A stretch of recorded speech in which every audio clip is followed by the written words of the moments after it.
July is almost here, and that means it's time to set up next month's budget. So today I'm going to be using our zero-based budget that we use to track all of our spending and income to set up our July 2020 budget.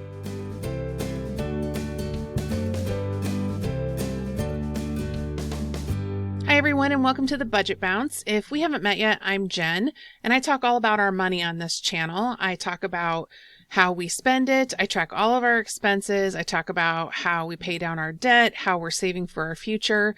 And if you'd like to be a part of that conversation, then just leave a comment down below about how you're doing with your budget for July. And, let me know, do you do a weekly budget, a bi-weekly budget? Maybe you do a semi-monthly budget.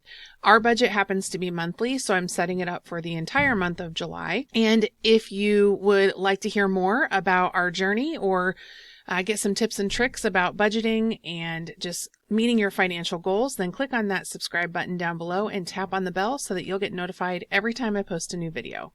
So let's get started on this budget for July 2020. Now I'm just know my screen's over here, so I'm going to stop looking at the camera. All right, so first up, this is the template that I use for every month.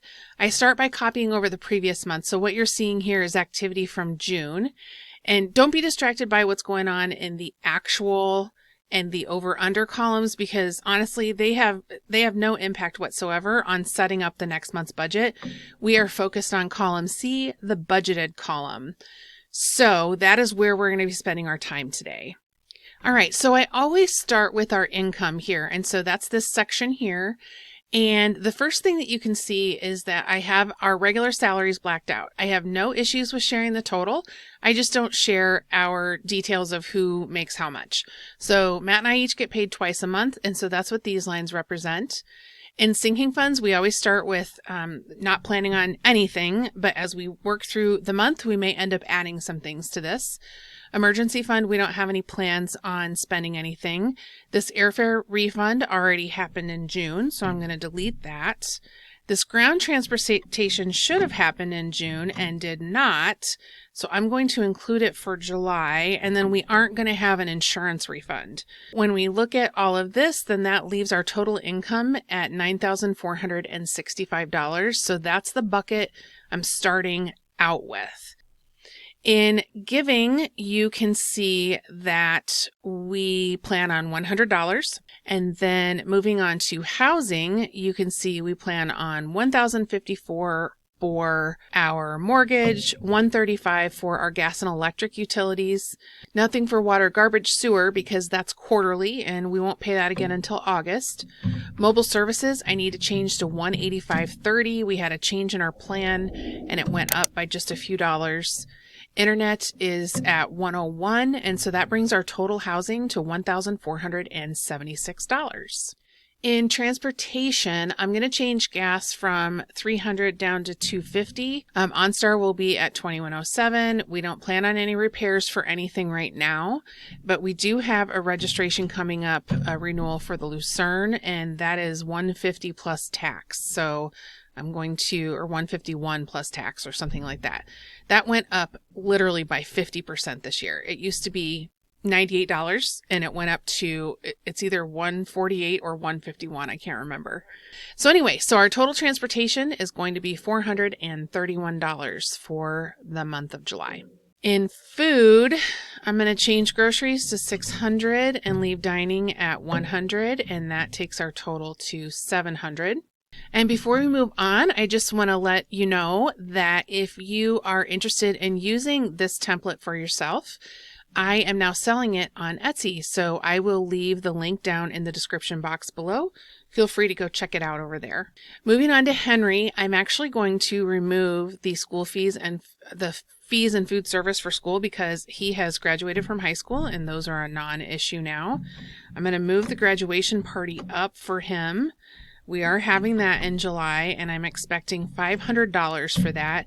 All of that covered by a sinking fund, as is the registration. We have a sinking fund for both of these things, and so we will be incorporating that into the month of July, and I'll show you how we're going to do that here in a little bit. Next up is pets, and we don't have any plans for grooming during July, but we do need to buy some more food for Bella, and I'm going to change that to $75.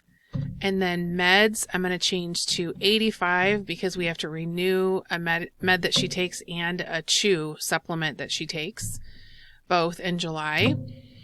For vet, I'm going to do $54.95. That is the insurance plan that we have on Bella, our dog. By the way, we have one cat and one dog. So for this month, we're planning on $214 for pets, which is way more than we've been spending.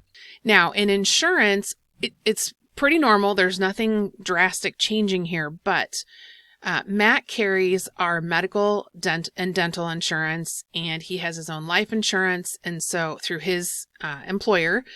And so that plan resets on July 1st of every year for him. So his premiums will change this year on July 1st. So that is making medical go up to $417. Dental will be $20.50 for the month, and then life will be $80.14 for the month. Nothing changing for short-term disability, accident, critical illness, his union dues, mortgage disability, personal articles, identity theft. All of those will be the same. We don't have any auto insurance because we pay that every 6 months, and we just paid it in May. So our total is going to be $791, and then in August, it actually is going to go up just a little bit more because that'll be the first full month of the new premiums. All right. In entertainment, we've got streaming at $20. We have HP Inc. at $3. Cinemark has been $0 for the last 3 months, but because they suspended the memberships because of all the theaters being closed. But now that things are starting to open up, I'm expecting that they are going to charge us again. And reactivate our memberships. So I'm going to put in $10.69 for that. I'm going to put in $20 for family entertainment. We have not used family entertainment in many months. March through June for sure. And I think maybe we didn't even in February use it. So I'm going to leave that there, but our total will be $54 for entertainment. In health, we're going to see a change in flexible spending because that is part of Matt's new plan year. We increased his flexible spending election so that between the two of us, we have the maximum of $5,000 per year. We are using it, and if I'm going to have to pay medical bills in August for the year before, I want to have some funds available to be able to do that. And so for July, because we'll have 1 month at the old amount, one check at the old amount and 1 check at the new one, it's going to bring our total to $381.25. So that's what we're planning there. In the gym, I'm planning on $35, and in healthcare, $100. There shouldn't be any need for prescriptions to be paid out of pocket, so we'll be able to use our FSA for that. So our total healthcare will be $516 for the month. In extras, let's see here. We've got a couple of things here. I'm going to remove all of these. This is where I want to look at my annual expenses spreadsheet. Let's do that. So I'm going to go up here and jump over to that, and let me move myself down here. And you can see this, you can't see all the way over, but this goes all the way out to December. And you can see I've got categories, a type, a description, and an amount. And so what I do is I filter by the month that we are working in. And let me create a new filter for July where I just want to see, only anything that has an X in it. So that leaves us with 2 things, and one is that new license registration renewal, or tag. That's your license plate tag, at $160, and then also we have a carbonite backup from our old computer that is $71.99, and that I haven't accounted for yet. So let's get that over here into the extras section. So we're going to put in $71.99, and again, this is covered by a sinking fund, which is exactly why we have them. When we have these annual things pop up like this, we don't have to worry about whether or not we're going to have the money. So our total in extras is going to be $71.99. Don't have anything in crap. I forgot about that. If there's going to be anything in that, it's in my budget report, not in my budget setup, because this is for the things that I forgot. Now, I haven't had to use this in a very long time because of my annual expenses spreadsheet, but I still leave it there because one, it's fun, and two, you never know when I'm going to forget something. Next up, we have envelopes, and these are like electronic envelopes that we have. And so we have my spending. I have it set at 40. Matt, I have at 80. Household, we're going to change to 100. We had some things going on in June that we had increased that. And then miscellaneous, we're going to take to 100, and that brings our total envelopes to 320.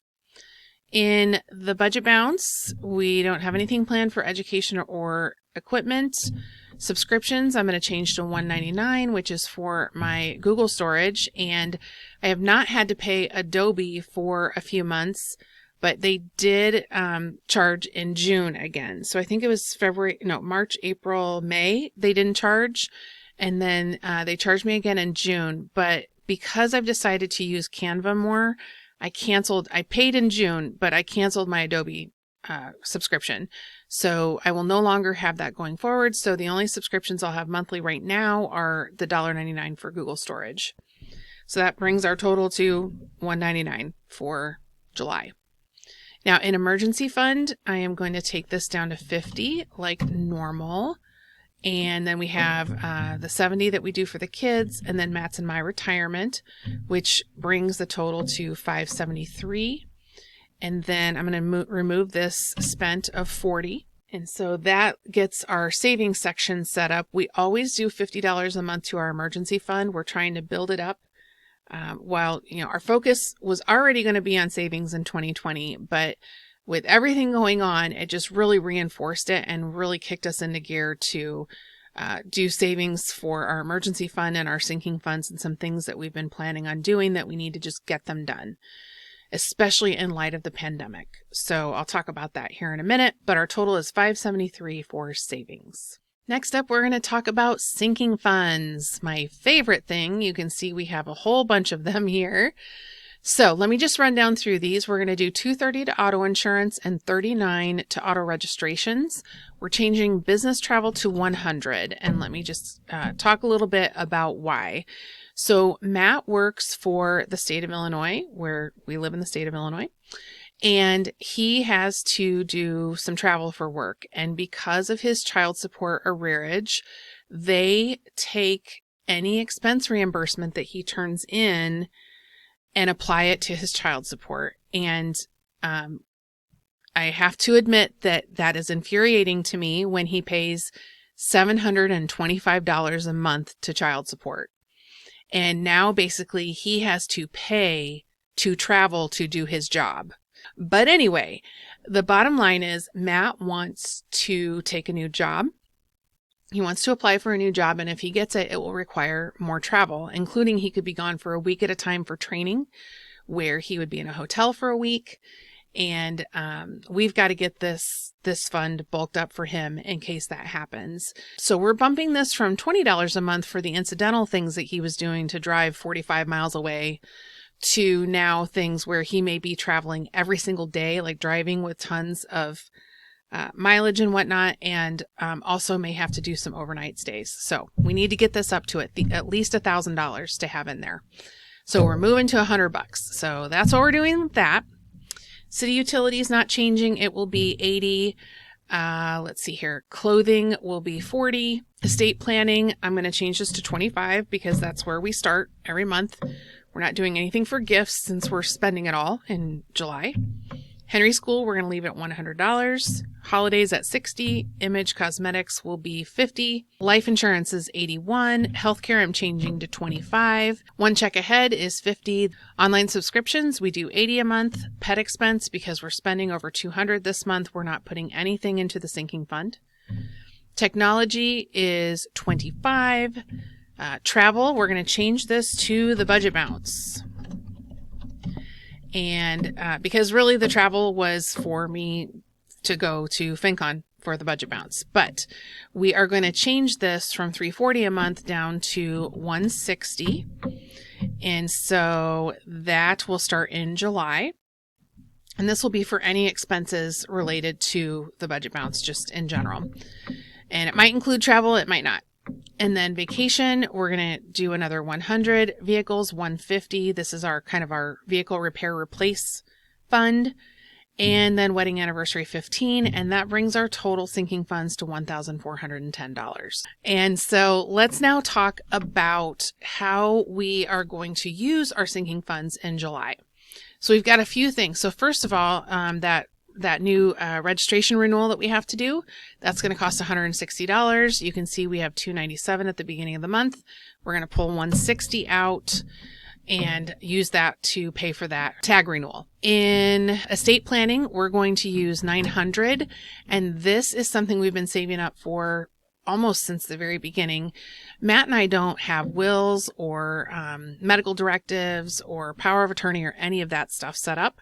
And so this is a package. We actually got a quote on it like 3.5 years ago, I think. And it's going to cost, it was $850 then. So I'm estimating $900 now. It might actually be more. Let's see here. The other thing, we're going to spend $500 from Henry's school account. And this is for his graduation party that's coming up. In Image, I'm going to have an appointment, and that'll be $15. That'll be to get my, for my eyebrows. They haven't been done, and by the time I go, it'll be like almost 4 months. And then in Pets, I'm going to move $75 into our account to help cover some of the expenses that we have for them this month. So that means we are going to pull out $1,650 from our sinking funds. Now, when we do that, it becomes part of our income. So let me just scroll back up to the top and bear with me for the scrolling. All right, I jumped up here for you so you don't have to endure the scrolling. And now you can see sinking funds has $1,650 in it. And that's because there's a formula here that picks up that total down at the bottom. So that brings our new total income to $11,115. So that's $1,650 more than where we started at the beginning of this. So I'm going to scroll back down to the bottom now. All right, so now let's talk about our debt, which is our last section. So first of all, you'll see I do have three. It's so big, there's so many of them that I have three subsections inside of debt. So the first one is our paid off, and you can see we have a total of $25,434 in debts that we have paid off. These are debts that are literally in our rearview mirror. We don't have to deal with these again. These have all been paid off. You can also see in charged off, we have the $9,547, and that is several really old charged off credit cards. So before we move on to explain a little bit of that, let's talk about the fact that I have both pink and black font on here. So I needed to differentiate between those that only have Matt's name on them, which are in black, and those that have my name on them. The ones in pink are the ones with my name on them. They might also have Matt's name, but they have my name on them. So Matt asked me to be able to differentiate between the two. And so you'll notice down here, all of these are black. These are things that are so old that they're not accruing any interest or fees or anything like that. And honestly, these aren't even the companies that we're working with anymore. We have decided to set these aside for now at Matt's request. And so we are not dealing with these, but we have a third section, which is our actively paying section. So let me go through that with you. So you can see here at the end of July, once we get done paying everything off, our actively paying balance will be $176,257. So $176,257. Let me just run through these really quick. Medic EMS is an ambulance bill that we pay $20 a month to. Care credit is $50. This Stonely is a Capital One account, and that's $25. My 401k loan in July is going to be $0. You will have to tune in to my June budget report to hear all about how that happened, but it will be $0. The UAS student loan, this is Matt's private student loan. We're expecting $55.05. My Lowe's card will be $190. Our HELOC, which is like a second mortgage, is $200. We use this to pay off a very high interest, high balance credit card. And this will be our third in July. It'll be our third payment on that. Car payment of $550. And then for those of you that have been around, you will notice I now have 3 lines for child support. So Matt had 4 children, and it's on 3 different orders, and we have very recently finally gotten online access. It's a long story as to why we couldn't get it before, but we now have it and have visibility to all of the details. And so now I want to track this very closely and understand exactly what it is that we're paying so we can keep track of that. So the first one is $455, the second one is $161, and the third one is $109. And those all come to a total of $725, which is what used to show on the single line that I put in here every month. Then for the family loan, we're going to pay $200, and right now we're not paying anything to student loans, and that brings our total debt payments to $2,015. Now let's talk about our total expenses versus total income. So you can see here our total income was $11,115, but our total expenses are $9,177. And that leaves us with $1,937, which is shocking me. So let me just do a check here to see what's going on. Okay, I figured out what it is. I need to come back here and I need to put in a couple of things and extras that I didn't have in here. First of all is the estate planning. And so that is going to be a total of $900. And then also I'm going to have $15 for my brow appointment. So that will definitely help. So now that brings our total extras to $986. So I'm going to scroll back down to the bottom and show you what that looks like, what the total looks like now. All right, so now when we look at this, our total expenses are $10,092. Our total income was $11,115, and that leaves us with $1,022 to allocate. So I am going to put that. I'm going to split it in two places. First, I'm going to put it into the emergency fund. I want to put $750 into the emergency fund in July, which will, as you can see, bump this up quite a bit to over $4,400. And then I want to put whatever's remaining into the estate planning fund. So let's just take a look here. And that's going to bring our total to $347.86. So let's do that. And so that will be important. And the reason why is because even though we will be done with setting up our own, we are also going to pay to have wills set up for our daughter and her boyfriend so that they can do what they need to in regard to our granddaughter. So we want to help them so that if something awful were to happen and we were to lose them, they would have a voice in what happens with their daughter. So we're going to get that put together for them. We're expecting that to cost at least $900 for them and maybe a little bit more because of the fact that we have to put in some clauses about guardianship. We're not sure, since we don't have to do that with ours because all of our children are age 18 and older, we don't know if there's additional costs for that. So now when I scroll back down here to the bottom, you can see that the total is 0 for the over-under, and that's exactly where we want to be. This is a zero-based budget where we want to give every dollar a purpose. We want to give it a job before we ever get it so that we have a plan, because without a plan, Matt and I are not good. We struggle even with a plan. We struggle with overspending. So you can imagine what it was like over the 9 years that we did not live on a budget. We didn't track anything. And that's how we got into the mess that we're in now. So you can see that we're going to start the month with $187,464 in debt, and we will end at approximately $185,804. So, that's our goal. This could change a little bit throughout the month, but I doubt that this will change. It'll be more likely that our savings might change. And that's because we're focused on continuing our savings, as I mentioned earlier. So don't forget that my budget template is available in Etsy now. So again, I left that link down below. If you're interested, give it a click and take a look. And next up, you can click right up here to watch a video that YouTube has selected just for you, or you can click on this one down here, and that's going to be my most recent video. That's all I've got for you today. Until next time.